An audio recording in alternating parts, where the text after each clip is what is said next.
Hello and welcome guys, welcome back to my channel easy throttle. कैसे हैं आप सब? मैं आज फिर से आया हूँ एक नए व्लॉग के साथ, एक नई वीडियो के साथ। So this is the day second of testing the new action camera. तो फर्स्ट व्लॉग में कुछ एक मुझे खामियां दिखी थी, तो मैंने थोड़ी सी रिकवर करने की कोशिश की है इस वीडियो में। तो चलते चलते बातें भी करेंगे और आज कुछ एक डिफरेंट व्यू भी दिखेगा आपको। जो पिछले व्लॉग्स हैं मेरे, उसमें थोड़ा सा काइंड ऑफ व्यू चेंज रहेगा कंपैरिजन में, just because of the camera angle.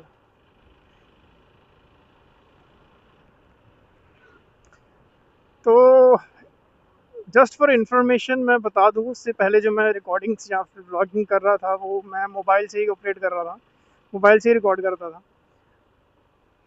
तो मोबाइल में क्या है कि कैमरा तो डेफिनेटली अच्छा है, मोबाइल का 4K तक आप रिकॉर्डिंग कर सकते हैं उसमें। बट उसमें एक प्रॉब्लम थी कि wide angle, ultra wide angle जो मैंने अभी करा हुआ है वो उसमें मैं नहीं कर पा रहा था, जो जिस वजह से हैंडल जो है बाइक का वो कवर नहीं हो पा रहा था। तो अभी क्या है, अभी बाइक का इस वाला पोर्शन और ये वाला सेक्शन जो है अभी आगे पूरी तरह से कवर अप हो रहा है।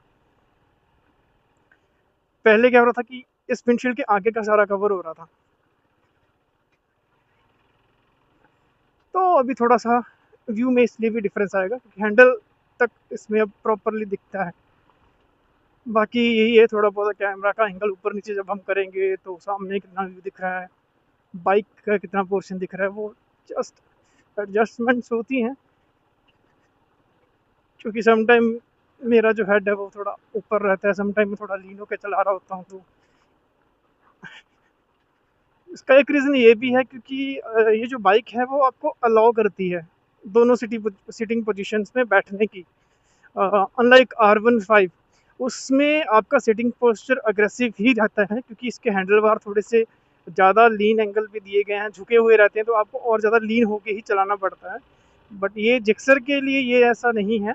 आ, आपको अगर सीधे बैठना, थोड़ा सा आप स्ट्रेट होके स्ट्रेट आर्म के साथ आराम से बैठ सकते हो, तो कंफर्टेबली आप राइड कर सकते हो। और अगर आपको थोड़ी सी अग्रेसिव पोजीशन चाहिए, आप हल्का सा सीट पे पीछे की तरफ खिसकिए, आगे को थोड़ा सा झुक जाइए और अग्रेसिव पोजीशन में आप आ जाएंगे। R15 जितनी अग्रेसिव पोजीशन में तो नहीं आ पाएंगे, लेकिन थोड़ा सा फर्क तो आएगा। तो इस वजह से ही मैं थोड़ा सा बेटर मानता हूँ जिक्सर की सीटिंग को, चाहे वो 155 हो चाहे वो 250 हो, क्योंकि इनकी जो सीटिंग है वो दोनों की सेम ही है। डिफरेंस नहीं है, बस इंजन पावर की, इंजन फिगर का डिफरेंस है।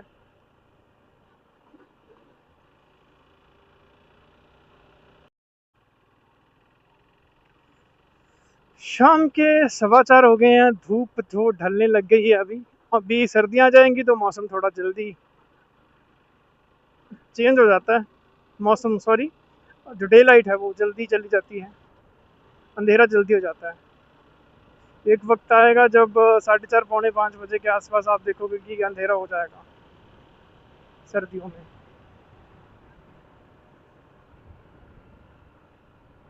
आज तो वो एंगल चेक करने के लिए मैंने साथ में अपना फ़ोन भी अटैच कर रखा है, लाइव स्ट्रीमिंग उसमें भी देख रहा हूँ बीच बीच में कि ये कैसा एंगल आ रहा है। बट उस कैमरा एंगल को देखने के लिए मुझे थोड़ा सा हेलमेट नीचे की तरफ झुका के, अपना हेड नीचे की तरफ झुका के देखना पड़ता है। तो उसमें वो प्रॉपर तो नहीं पता चलता कि कहाँ पे स्टेयर कर रहा है आपका हेड।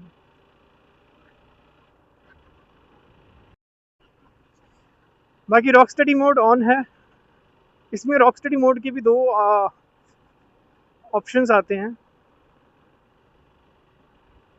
एक नॉर्मल आता है, उसके बाद रॉक स्टडी प्लस में भी आता है।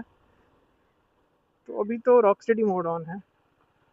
हल्की फुल्की वाइब्रेशन ही आपको दिखेंगी, ज़्यादा आपको वाइब्रेशंस दिखेंगी नहीं। मोर ओवर स्पीड आपको एग्जैक्ट दिखती है, जितनी बाइक की एक्चुअल स्पीड है उतनी ही आपको दिखती है इसमें।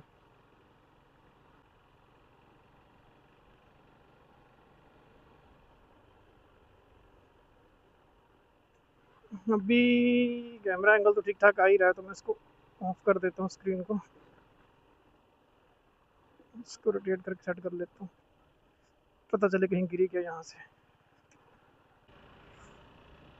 It's time for a short break.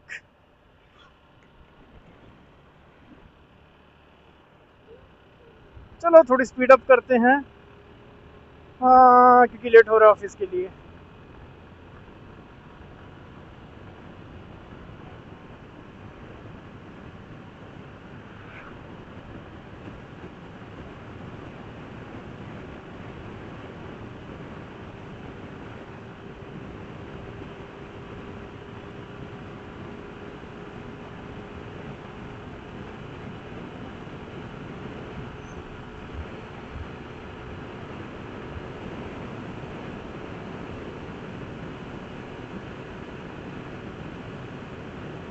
Hmm,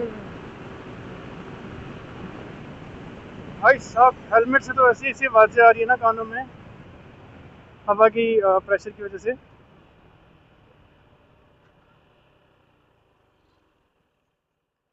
but एक चीज़ है, जो टेम्परेरी माइक मैंने लगाया हुआ है ना, मैं कल चेक कर रहा था साउंड इसकी, उसमें हेलमेट के बाहर की साउंड कुछ भी रिकॉर्ड नहीं हो रही थी। I don't know how, but सही में एक्चुअली बहुत सही काम कर रहे हैं यार वो। हाँ, थोड़ी सी आवाज़ थोड़ी ज़रूर कम आती है, बट सही है। ऐसा माइक है यार, सैमसंग का एक पहले हेडफोन्स आते थे जिसकी एक वायर छोटी होती थी, एक बार बड़ी होती थी, वो वाले हेडफोन है। उसमें साथ में सी टाइप एक जैक मैंने लिया हुआ है, 100 रुपये में जैक मिल गया था, वो लगा के मैंने इसके साथ कनेक्ट कर दिया कैमरा के साथ। और एक्स्ट्रा नॉइस ना हो, क्योंकि ये बहुत सेंसिटिव है माइक, बहुत हल्की से हल्की आवाज़ पकड़ रहा था इनिशियली जब मैं नॉर्मल फ़ोन से भी बात कर रहा था। तो मैंने पहले ही एक स्पॉन्ज लिया था, स्पॉन्ज में सुराख करके उसमें लगा दिया था ये कैमरा, मतलब जो माइक है स्पॉन्ज के अंदर है वो, ताकि एक्स्ट्रा ज़्यादा नॉइज़ कवर ना करे। और ये भी मैंने कहीं से यूट्यूब पे वीडियो भी देखी थी कि अगर आपको एक्स्ट्रा नॉइज़ लग रही है माइक में, और हमने बहुत सारी माइक्स में देखा है कि उनके ऊपर स्पॉन्जी या समथिंग ऐसा कुछ मटेरियल होता है ताकि एक्स्ट्रा नॉइज़ कवर ना हो। तो मैंने ट्राई किया, it works, it really works well यार।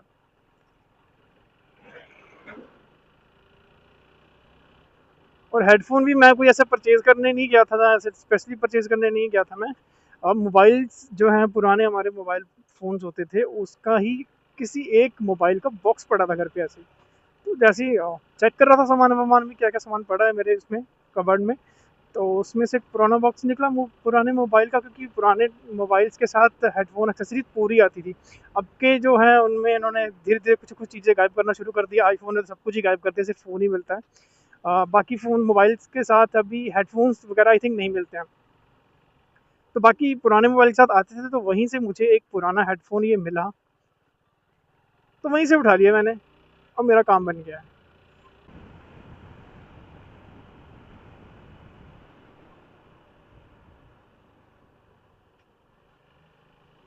वाह! क्या मस्त लीन हुआ है यार बाइक।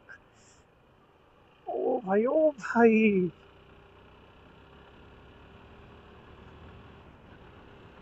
मज़ा तो आता है, पर थोड़ा-सा भी ये है कि मुझे 1-2 बारी ऐसे इंसिडेंट मैंने देखे हैं अपनी आँखों के सामने, ज़्यादा लीन होने पे बाइक स्किड कर जाती है।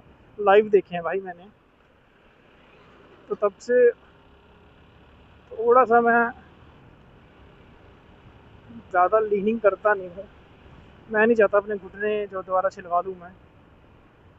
अभी थोड़े दिन पहले एक्टिवा से घुटने छिले थे मेरे, वो भी 40 की स्पीड पे। शर्मनाक बात है मेरे लिए वैसे तो, पर क्या कर सकते हैं, जो होना है वो हो जाता है। इसको मैं ऐसे चलाता हूँ 80-100 80-100, इस पे सेफ रहता हूँ। 40 पे चला रहा था एक्टिवा, वहाँ से गिर गया।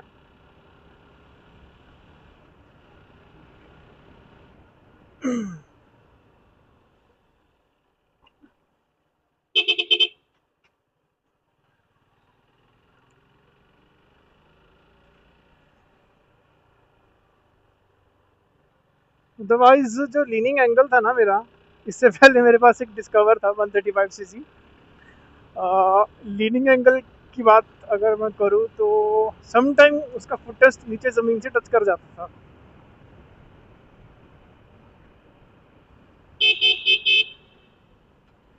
हाँ, क्योंकि हम गांव साइड से हैं यार, यहाँ पे एक चीज़ है कि आपको बहुत छोटी उम्र में सब कुछ चलाना आ जाता है, क्योंकि गाँव की सड़कें जो हैं अंदर वाली उतनी चलती तो है नहीं, ट्रैफिक नहीं होता। ईजिली आप विदाउट एनी डर भय आप सीख जाते जल्दी, चाहे गाड़ी है चाहे बाइक है। तो वो छोटी उम्र में ही मैं चलाना सीख गया था बाइक, तो हाथ अच्छा खासा बैठ गया था, और बाइक को मैंने उसको चलाया है कई तकरीबन तकरीबन 12 साल चलाया मैंने एक ही बाइक, तो उसमें तो हाथ अच्छे से बैठ गया था मेरा।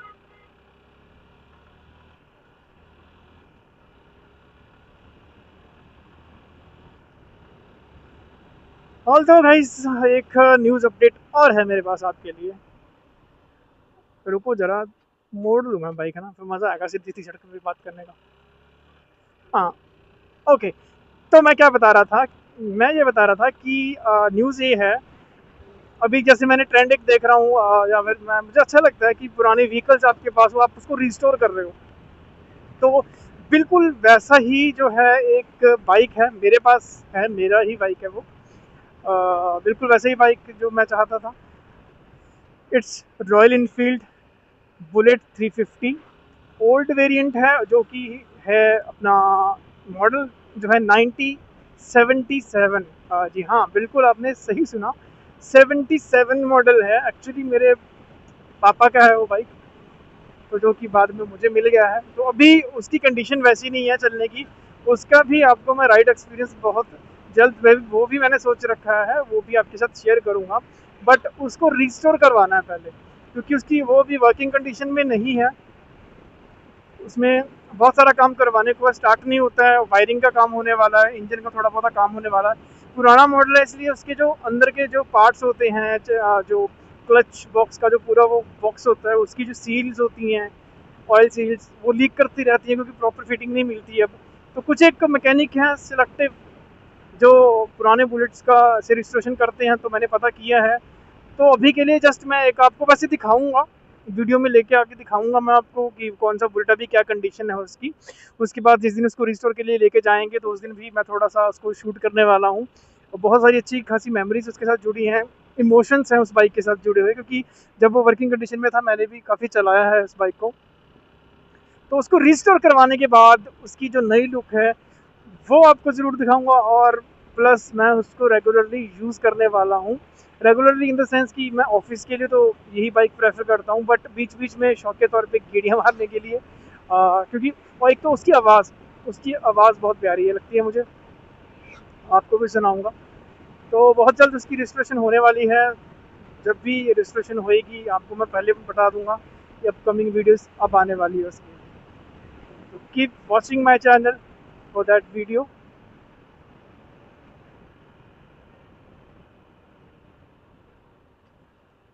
सलाम भाई, तेरे को सलाम। तूने जो देखते हुए कि सामने से बाइक आ रहा है, उसको देखते हुए भी सामने जो गाड़ी घुसाई है ना आके, टेम्परेरी नंबर के साथ HR वाले भाई, दिल से सलाम। तेरे को सेफ रहे भाई तू रोड पे।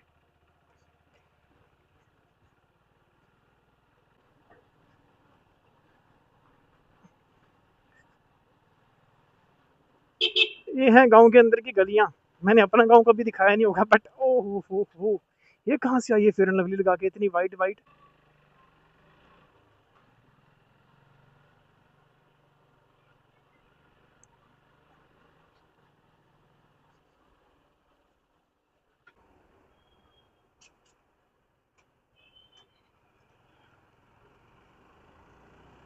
भाग भाग भाग भाग, हाँ।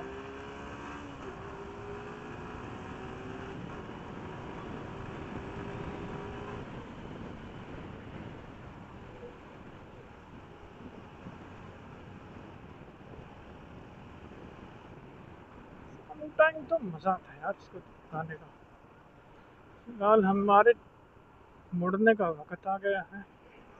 यहाँ से हम राइट टर्न ले लेंगे, बिकॉज मैंने जाना है यहाँ से चंडीगढ़। तो इस रोड को फॉलो करते हुए निकल जाएंगे। निकाल ले भाई जल्दी। Thank you.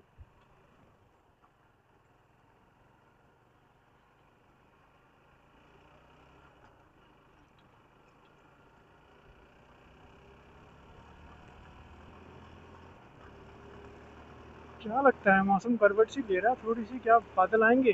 हो भी सकता है। खत्म हो गए? ओह, मुझे लगा 6-7 गियर और आएंगे इसमें भी। दबा तो मैं ऐसे ही रहा था उसको।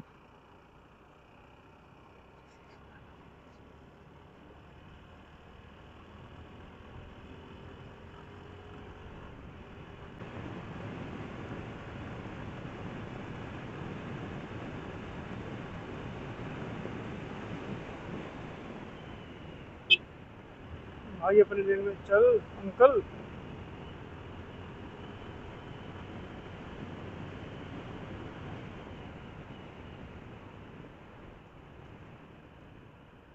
हा हा हा हा, डाउन शिफ्ट रेव मैचिंग। कानों को सुकून मिलता है आवाज सुन के जब रेव मैचिंग होती है डाउन शिफ्ट के साथ।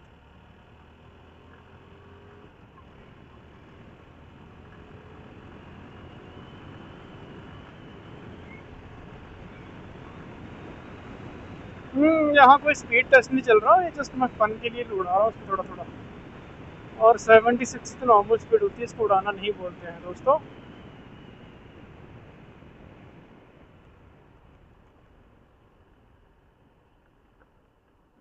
यहाँ की सड़कें हैं नहीं स्पीड टेस्ट करने लायक।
ओके दोस्तों, तो अभी चंडीगढ़ की लाइटें ट्रैफिक लाइट शुरू हो जाएंगी। मैं नहीं चाहता हूँ कि पुलिस वगैरह के साथ कोई मेरा झमेला हो वहाँ पे, तो फिलहाल मैं यहाँ पे कर रहा हूँ अपने आज के ब्लॉग की एंडिंग। तो मिलेंगे अगले ब्लॉग में, तब तक के लिए अपना ख्याल रखिएगा। Have fun, bye bye.